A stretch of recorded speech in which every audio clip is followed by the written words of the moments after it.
Shalom, pada kesempatan kali ini saya akan sharing mengenai Shincheonji. Apa itu Shincheonji dan bagaimana ajarannya? Pertama kita akan masuk ke latar belakang dulu. Shincheonji berasal dari bahasa Korea yang artinya langit dan bumi baru. Didirikan pada tahun 1984 di Korea Selatan oleh Lee Man-hee. Shincheonji mengadakan kelas Alkitab gratis selama 9-10 bulan. Ada tingkat dasar, tingkat menengah, dan tingkat atas. Di tingkat dasar kita akan belajar bagaimana prinsip Alkitab, belajar tujuan Alkitab ditulis, belajar bagaimana Allah bekerja, dan belajar tentang perumpamaan yang paling banyak. Lalu di tingkat menengah ada pelajaran tentang logika tentang penggenapan, dan di tingkat atas belajar tentang full wahyu, kitab wahyu dari pasal 1 sampai pasal 22, karena penggenapan wahyu itu ada di kitab wahyu. Lalu ajaran utama dari Shincheonji itu ada prinsip Alkitab. Prinsip Alkitab adalah perang antara Allah melawan iblis di setiap zaman. Karena roh yang bekerja itu sama, ya, dari zaman Adam sampai akhir zaman sekarang. Roh yang bekerja sama. Allah selalu perang melawan iblis. Dan Alkitab adalah buku perjanjian antara Allah dan manusia. Lalu tujuan Alkitab ditulis adalah untuk keselamatan hidup kekal bagi umat Allah. Isi Alkitab dibagi menjadi 4. Yang pertama sejarah, kedua perintah atau instruksi, ketiga nubuat, dan keempat penggenapan. Dan urutan ini pasti urut dari Alkitab Kejadian sampai Wahyu. Lalu ada firman termeterai dan firman tersingkap. Apa itu firman termeterai? Firman termeterai adalah nubuat dalam perumpamaan, sehingga tidak semua orang bisa paham saat membacanya. Nubuat dimeteraikan atau disembunyikan dengan perumpamaan. Hosea 12 ayat 11. Jadi nanti bisa dibaca sendiri. Lalu ada firman tersingkap. Firman tersingkap adalah nubuat yang sudah digenapi, sehingga orang paham saat membacanya. Mazmur 119 ayat 130. Lalu ada perumpamaan. Banyak nubuat yang ditulis dalam perumpamaan untuk menyembunyikan dari musuh. Tujuan ditulis dengan perumpamaan adalah menyembunyikan dari musuh. Jika mau paham perumpamaan, harus datang kepada pihak keselamatan. Keselamatan di setiap era atau zaman, ada satu orang yang dipilih Allah untuk menyelamatkan umatnya.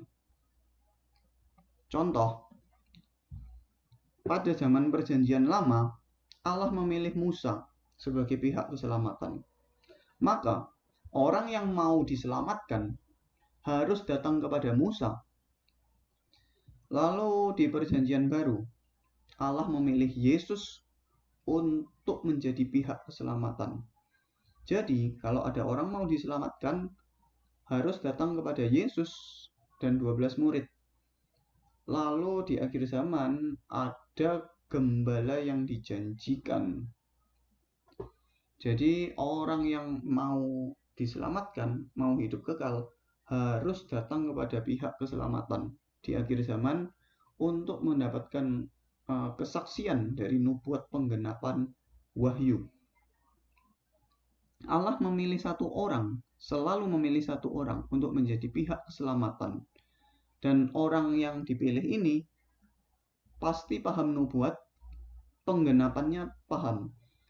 Dengan pahamnya penggenapan, maka dia tahu perumpamaan, tahu arti perumpamaan, dan tahu wujud kegenapannya.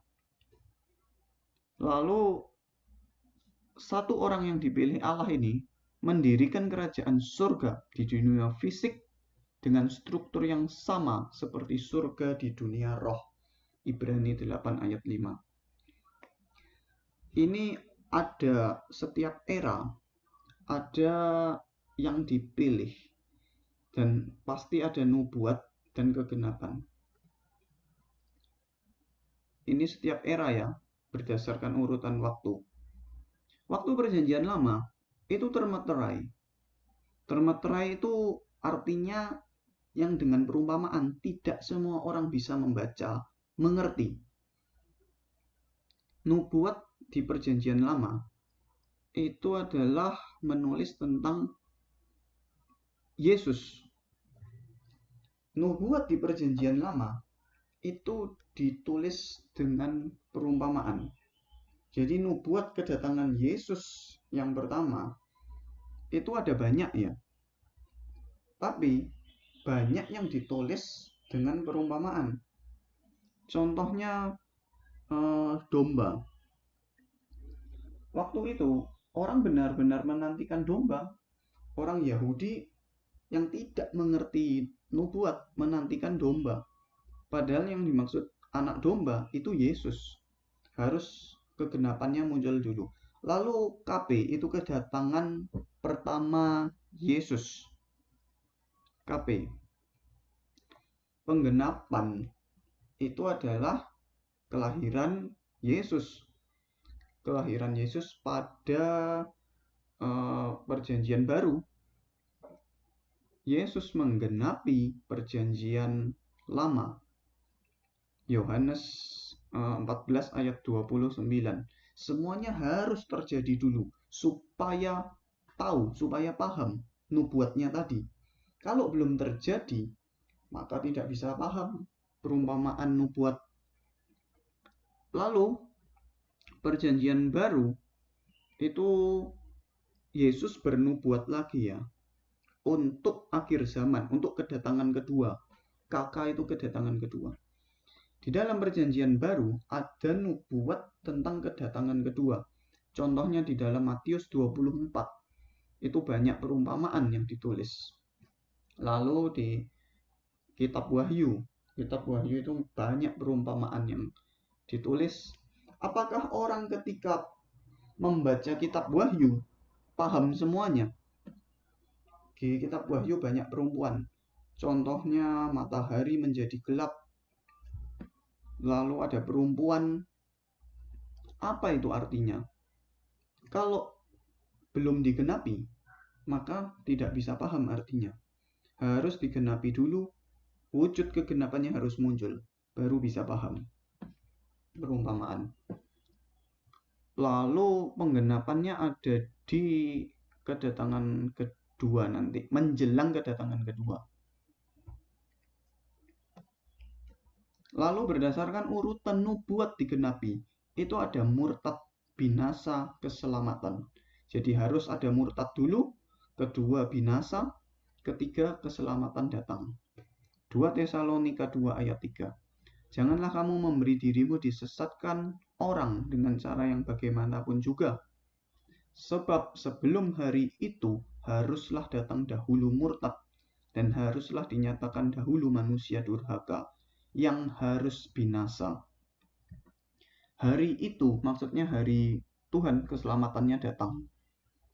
Harus ada dulu yang murtad dan yang dinyatakan dahulu manusia durhaka. Jadi siapa yang murtad? Siapa orangnya? Namanya siapa? Itu harus diketahui dulu. Ini 2 Tesalonika 2 ayat 3 adalah perjanjian baru. Perjanjian baru nubuatnya untuk kedatangan kedua, untuk akhir zaman. Kalau nubuat yang di PL perjanjian lama untuk di kedatangan Yesus pertama.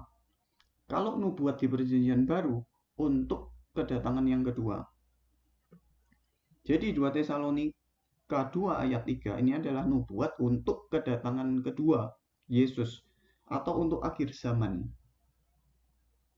Contoh, di kedatangan Yesus yang pertama, ini PL perjanjian lama, KP kedatangan pertama.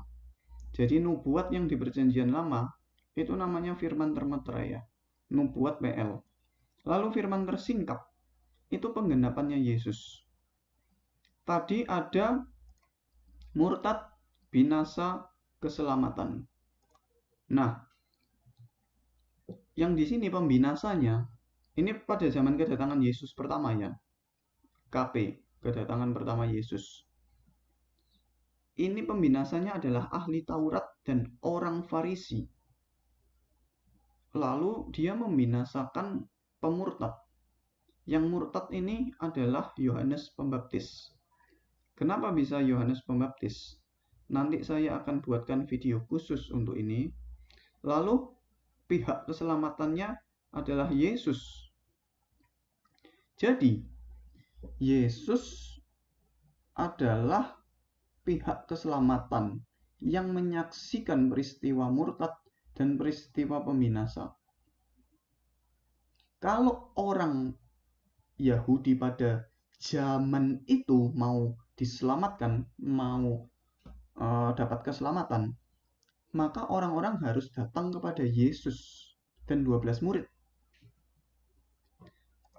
Lalu di kedatangan kedua sama. Ini ada PB, ini nubuat yang ada di perjanjian baru. Firman termaterainya adalah nubuat PB. Lalu KK adalah kedatangan kedua Yesus. Ini firman tersingkap yang kedatangan kedua digenapi pada akhir zaman. Pembinasanya ini ditulis dalam perumpamaan. Kalau yang kedatangan pertama tadi sudah tahu, ahli Farisi, orang Farisi dan ahli Taurat sudah tahu, sudah jelas pembinasanya. Dan pemurtadnya adalah kaki Dian, Yohanes Pembaptis. Tapi di sini pembinasanya ditulis dalam perumpamaan, yaitu 7 kepala dan 10 tanduk. Wahyu 13 ayat 1, 6, dan 7.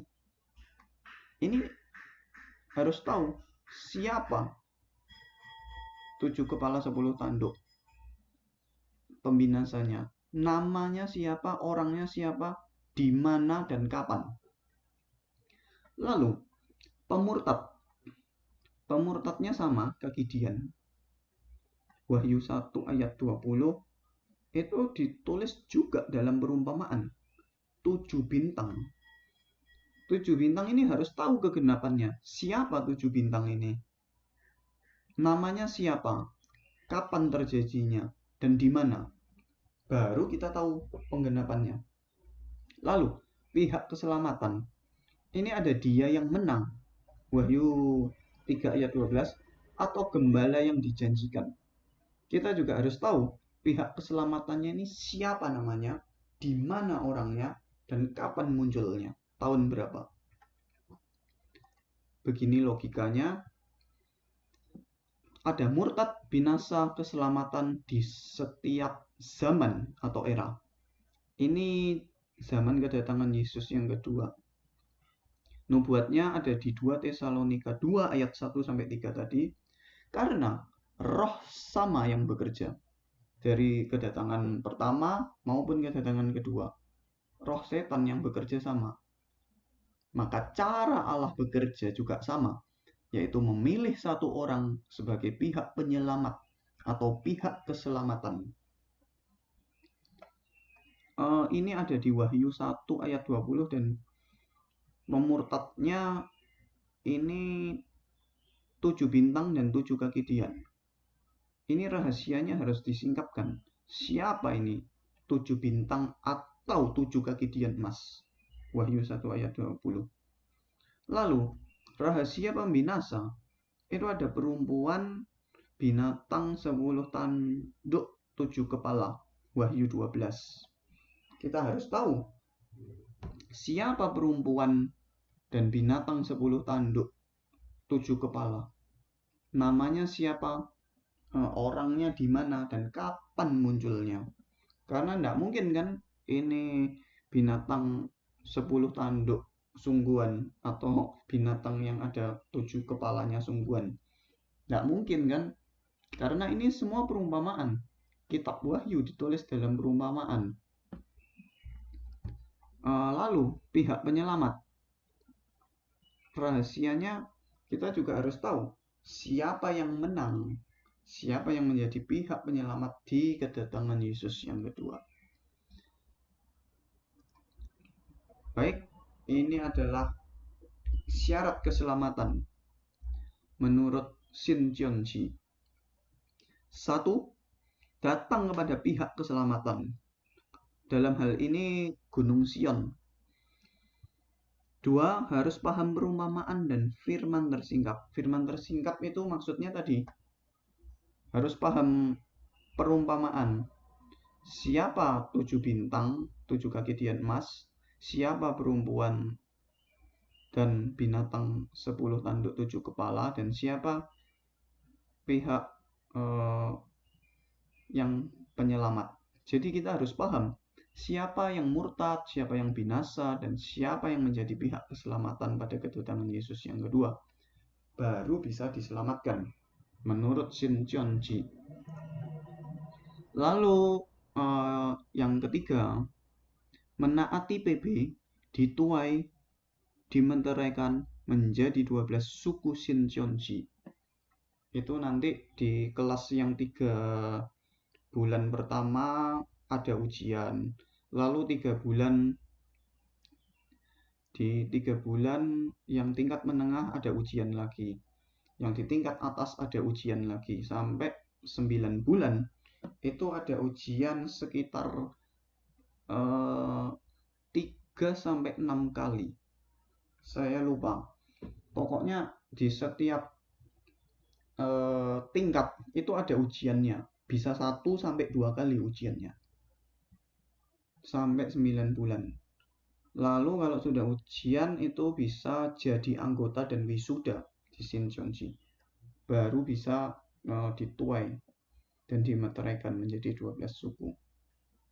Baik, sekian yang saya sampaikan, kiranya bisa menjadi referensi atau menjadi bahan untuk pertimbangan. Ya, silahkan tinggalkan komentar di bawah, maupun bisa meninggalkan kritik dan saran atau tanggapan. Sekian, terima kasih, silahkan di subscribe karena selanjutnya saya akan buat video mengenai Shin Cheonji. Terima kasih, Tuhan Yesus memberkati. Shalom.